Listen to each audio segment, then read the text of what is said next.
ওকে 2টা গুলি করে মেরে ফেলছে। ও লঙ্গি পরা ছিল, সবাই 2-1জন ভিডিও করতেছিল, মুরগির মতো তাপড়ে ওখানে মরে গেছে। আমার ভাই মরলো কেন? জবাব চাই, জবাব চাই। আমার ভাই মরলো কেন? জবাব চাই, জবাব চাই। আমার ভাই মরলো কেন? জবাব চাই, জবাব চাই।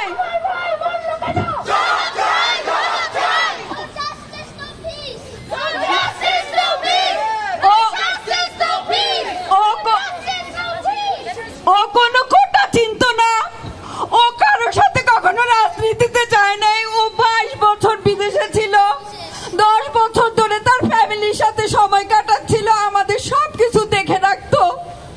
আমরা ফ্যামিলির কেউ ওর জানাজায় যেতে পারি নাই। ওকে মসজিদের লোক জানাজা দিছে, কেউ যেতে পারে নাই ওর জানাজাতে। ওকে ফোন করে এলাকার নেতা বলছে লাশ বের করেন না, বের করলে ওর লাশ ডেড বডিটা কেউ নিয়ে যাবে, আপনারা পাবেন না। আপনারা ওকে দাফন কাফন করে দেন। আমাদের আজ 1 সপ্তাহ ধরে আমাদের পুরো ফ্যামিলিটা কি হলো, কি হলো, কি হলো? আমার ভাই মরল কেন? আমার ভাই মরল কেন?